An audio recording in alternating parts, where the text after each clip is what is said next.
Hi everyone, this is Sharan here. Welcome to my channel. Today in this video, we are going to see in detail about clustering algorithm, which is a classic example of unsupervised learning. So before getting into the topic, a small introduction. So far, we have covered 65 days of learning data science. In the last 15 days, from day 51 to 65, what we did was we covered in detail about supervised learning. What are all the different algorithms in supervised learning, different techniques that is used to measure the accuracy, and different other techniques that are closely associated with a supervised learning algorithm. So now for the next 15 days, what we are going to do is we are going to do the similar thing but for unsupervised learning. We are going through different sets of algorithm. What are all the different scenarios where those algorithms can be implemented and so on. So the topic today is clustering. Let's get into the topic and see what it is. So as you see, clustering algorithm is a classic example of unsupervised learning. So what is unsupervised learning? This is a very important question that will be frequently asked in interviews as well. So unsupervised learning is a technique that is used to solve a problem where we have a data set which is unlabeled. So in case of supervised learning, what we had was we had a data which is already labeled. We had a small portion of data which we usually call it as a training data set where we know the actual outcome. For example, if we are going to predict whether a customer would default or not, what we will be having is we will be having a small subset of data where we know the actual outcome. So we use this data to train the model and then we use this to make the actual prediction. But in case of unsupervised learning, we don't have that luxury. We don't know the labels. We don't know what happened to those data points. All we have is we have some kind of a data point. We have the patterns, the characteristics of a data, and what we do is we use all these in order to extract the patterns, in order to group them into different categories and so on. So the other things is, in case of unsupervised learning, there is no need to supervise the algorithm because we don't have any training data set. All we need to do is we need to look into the patterns and maybe come up with some kind of categories or whatever it might be based on the patterns that is available in the data set. So the next one is, as I explained, unsupervised learning detects the patterns in the data set. So all it does is it doesn't have anything to supervise or anything to learn from. All it does is it will look for various patterns and will come up with various categories. If in case of a classification problem, it will come up with various groups that the data can be divided into. The various examples of unsupervised learning are clustering algorithms, so which we are going to see in detail in today's session. The other one is association rule. For example, the market-based analysis, where we want to understand what are all the various products that are closely associated with each other, depending upon the buying pattern of a particular customer or a group of customers or based on all the customers. The next one is anomaly detection. For example, if we take financial transactions, what are all the various fraudulent transactions? What is the characteristics of the fraudulent transaction that makes it different from a normal transaction? Is it the time of the transaction? Is it the location from which the transaction is being initiated? Whatever it might be. So we come up with some kind of an algorithm which is generally unsupervised learning, and we try to detect all the anomalies that is present in the data set. The other example is the dimensionality reduction. For example, if you have a data set which has an extremely large number of columns, there are so many features and you are not able to understand or maybe utilize all of those features. So what we do is we use dimensionality reduction. We use all the features, try to come up with a transformed feature which is much less in numbers and can be utilized for making the prediction or whatever it might be, or making or solving whatever problem it might be. So these are all the typical examples of unsupervised learning. So this is the definition of unsupervised learning. So now let's move on to see what is clustering algorithm. So as you see on my screen, so clustering algorithm, the objective of a clustering algorithm is to divide the data set into different groups. So how we are going to divide, it depends upon the different algorithm. So today, what we are going to do is we are going to see in detail about Daemon's algorithm. What is the various steps involved in Daemon's algorithm in order to come up with various different groups. The second one is what are all the different types of clustering algorithm. So it can be hard or soft. So when I say hard, it is binary based. What we do is we say whether a particular data point belongs to a group or not. So there is no probability involved in it. It's whether it's 1 or 0. It's binary. In case of soft, what happens is, in case of soft clustering, what we do is we come up with the probability of a particular data point belonging to various categories. For example, let's say we come up with a data point and then we say maybe this data point is 40, there is a 40% probability that it belongs to class A, and 30% probability that it belongs to class B, and attain another 30% probability that it belongs to class C, and so on. So here what we are trying to do is we are not trying to associate a particular data point to a particular category or a particular class, but what we are trying to do is we are trying to come up with various probabilities. So here in this case, if in case we know that the category 1 or the default classification for a particular data point is wrong, we have the immediate next item with the second highest probability, so which can be tried as well. So we have quite a bit of options to play around here. So next one is, what are all the various examples where a clustering algorithm can be used? The typical examples where a clustering algorithm can be used are customer segmentation. So let's say we have various details about the customer. So this could be applicable for any industry like banking, e-commerce, retail, whatever it might be. Let's say we have the profile of those customers like age, the location, the nature of the job, and so on. So like various characteristics, like how often they come to a particular shop if it is in retail, or if it is e-commerce, how frequently they make a transaction, how frequently they visit the website. So we have various characteristics, features of all the customers. What we do is we make use of all these features and we try to come up with different groups. We try to group the customers into different categories. What is the reason for it? What we can do is, after dividing the customers into different groups, we can target them with different advertising campaigns depending upon like their characteristics, their objective, and what kind of products they like, what is their nature. Depending upon all those, we can try to target them with different advertising campaigns or different marketing messages, and so on. So the other example is fraudulent transactions. So as I explained, there is certain pattern behind the normal transaction as well as the fraudulent transactions. So what we can do is we can try to get all those patterns and then group them into different categories. So next time when there is a fraudulent transaction, we would be able to catch it as quickly as possible, and we can try to stop the transaction from happening. The other example is, of course, fake news detection. So in many cases, what we would not have is we would not have the data for training purpose. We would not have enough data to say this is a fake news and this is the real news. So what we try to do is we try to come up with various features and make use of the clustering algorithms to see like which are all the various news that are fake and which are all the real news. So this can be applicable for even spam or not, and so on. So these are all various examples where a clustering algorithm can be made use of. So now moving into the next one. So what is K-means algorithm? And what are all the various steps involved in K-means algorithm? So K-means algorithm is a distance-based algorithm. So what it means is it will try to take in all the features and it will try to group them into different categories depending upon the distance between the data points on various features. So if in case your data set has features that are of different scales, for example, if it has age, which will be like in the range of 0 to 100, and let's say it has a feature which captures the salary or income of an household, so which will be much larger than age. So then in those cases, what would happen is the feature which is of larger scale will try to have a greater influence on the data while coming up with the various patterns or while coming up with various categories. So if you are going to work on K-means algorithm, what you need to do is you need to understand whether the various features that is involved here in this algorithm are of same scale or of similar scale, so that we don't have any of these issues. So now let's see what is K-means algorithm. What are all the different steps involved in K-means algorithm? So K-means algorithm, as the name suggests, the K denotes the number of clusters that is present in the data set. So for a K-means algorithm, what we need to do is the initial step is to identify the ideal number of clusters, and that needs to be passed on as an hyperparameter to the algorithm.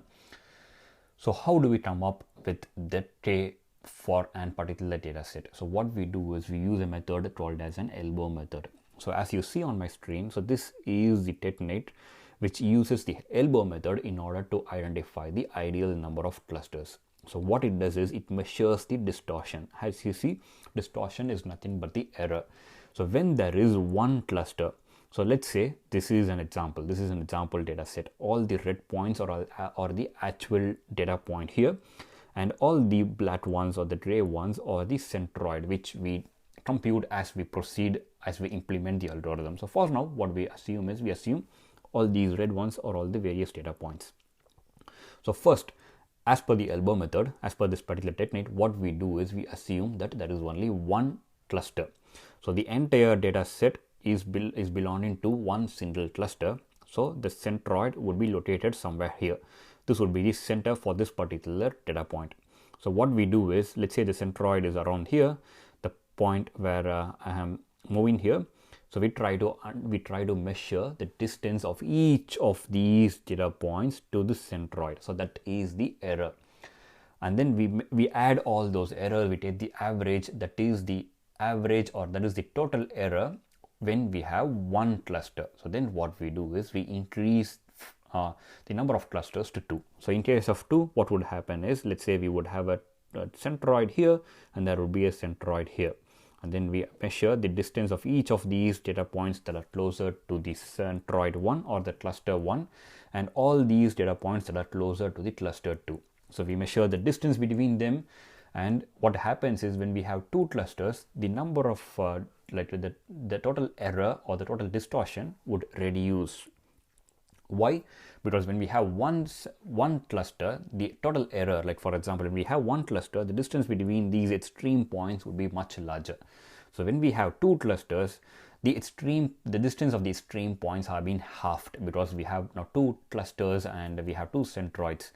As we increase the number of clusters, what would happen is the distortion or the total error will reduce, because what we are doing is we are cutting down the data points which has maximum error.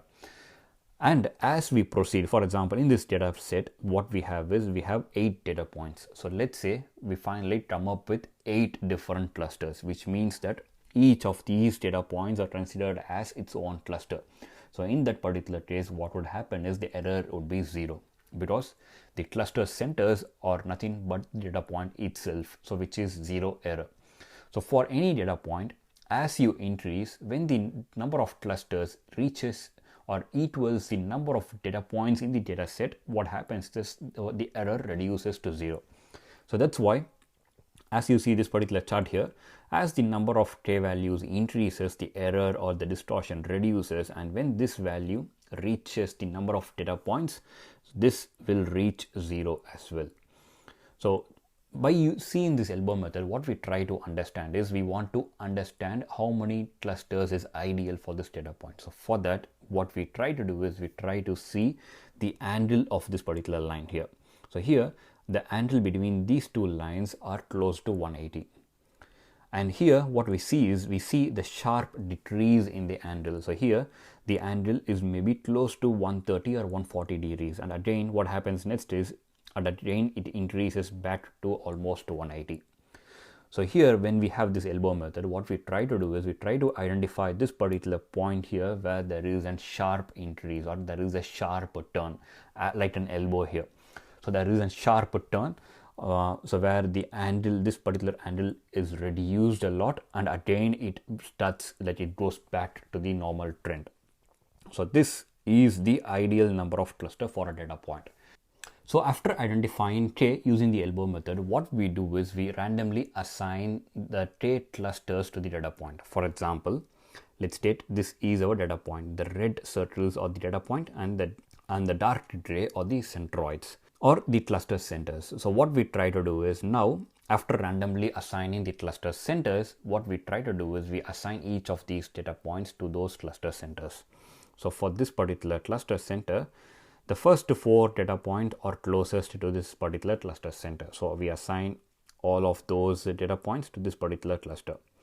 And the 5th as well as the 6th data point are assigned to this particular cluster here. And the last 2 data points are assigned to this particular cluster. Why? Because those data points are closest to this particular cluster. So then what we try to do is, now we have identified the clusters. So for each of these clusters, we again identify the centroid, and this becomes the new cluster center.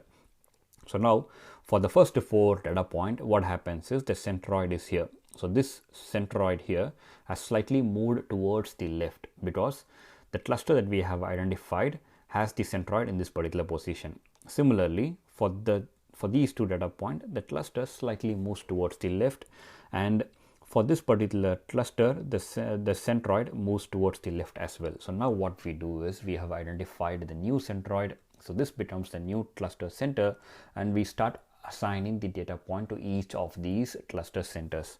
So now these 3 data points will be assigned to one particular cluster.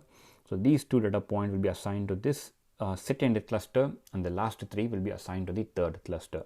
So now what we again do is for each of these clusters, we again identify the centroid. So what we see is we again see there is shift in the place of the centroid. It again moves towards the left, all the 3 centroids.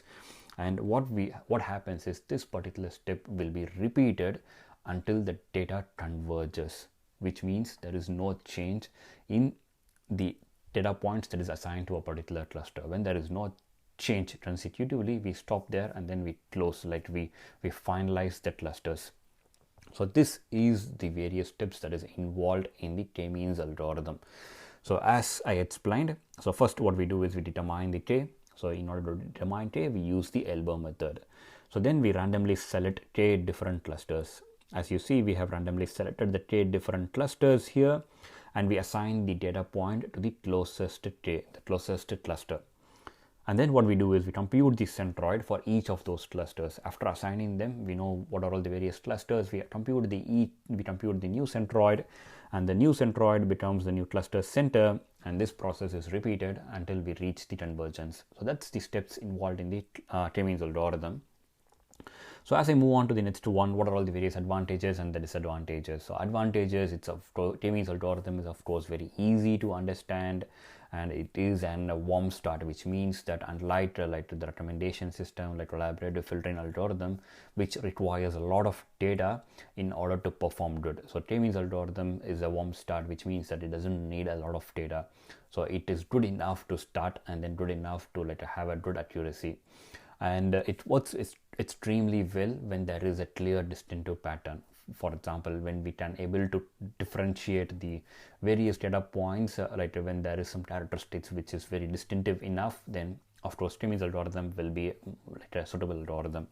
So now moving on to the disadvantages. So what are all the disadvantages? So this first disadvantage is we need to come up with the value for k. So there is a huge dependence on the value of k that we are identifying. If we go wrong in identifying the right value or the ideal value for k, so then it's most likely the algorithm is going to fail, because the input which is very critical in k-means algorithm has gone wrong. The second one is it is not suitable for data set which has a lot of noise and outliers. Why? Because whatever data point that we provide, we are making use of all these data points. So whatever characteristics, whatever patterns that is visible, even if it is noise, what will happen is the algorithm will consider it as a pattern. So whenever a data set has a noise or outliers, so then definitely k-means algorithm is not an option. Or what you can do is you can treat all those noise and all those outliers and then maybe go for k-means algorithm.